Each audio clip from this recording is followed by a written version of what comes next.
It's going to be fairly tight, but I'm fairly confident England are going to win just.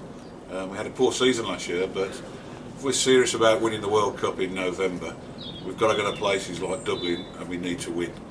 And the win will serve two purposes. One, it will give England confidence going into the rest of the tournament and the World Cup, and it'll put seeds of doubt in the Irish mind, because Ireland are the second best ranked side in the world and they're not used to being favourites. England are the underdogs, Ireland are fairly heavy favourites for this game, and that won't sit easy with them.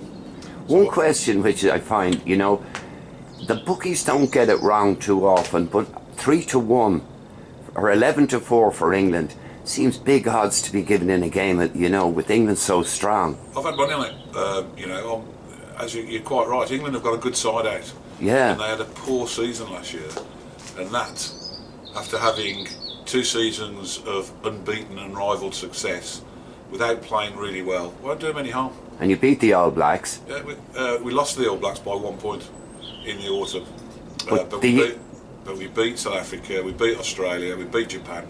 England are a good side, and come Japan, they ain't going to be far away. But for them to build momentum, build confidence, they need to come to Dublin and they need to play well and they need to beat the Irish. And looking in the sky, it's not raining, it's not windy, it's perfect conditions for England to play some good rugby, and it's going to be tight, but I'm pretty sure they're going to win. Excellent. How did you find Malahide? Was this your first visit here, or have you been here before? We come to Malahide every 2 years. We don't actually go to the game, we watch it in Gibney's. We always stay here at Jerry's. Malahide is a beautiful, beautiful part of the world, and Gibney's is my favourite pub in the world. Brilliant. Jerry and Etna are special, because one thing I was saying to people, if you talk about the Grand Hotel, you talk about many hotels, they talk about the hotel. When people talk about Castle Lodge, they talk about Jerry and Etna, the hospitality and the bit of crack. Absolutely. I wouldn't go anywhere else. I would not go anywhere else when we come to Malahide. I love Jerry, I love as you say, I love the crack. And we've been coming here now for 10 years, and we will never go anywhere else. Brilliant.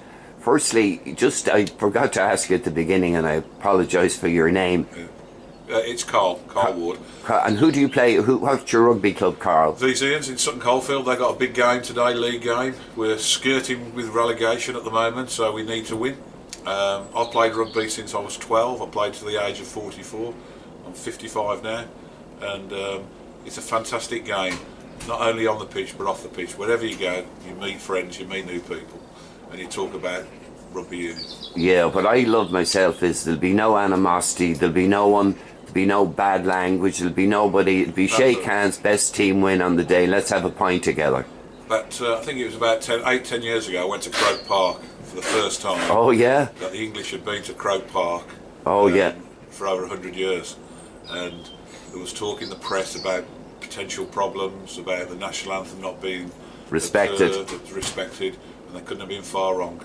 The national anthem was immaculately observed by the Irish. The Irish national anthem was sang fervently. We were welcomed wherever we went. It did help that Ireland stuffed England that day, and with an England shirt on, wherever you went, you had an Irishman or an Irishwoman wanting you to buy you a pint and talk about the game, and that's what rugby does. You know, England and Ireland are very big rivals, but they're also big friends as well. I think that's fantastic, because one of the lovely things is, and I'm not trying to condemn any other sports, but all this talk of hatred, and there's no need for it in any sport, in my opinion.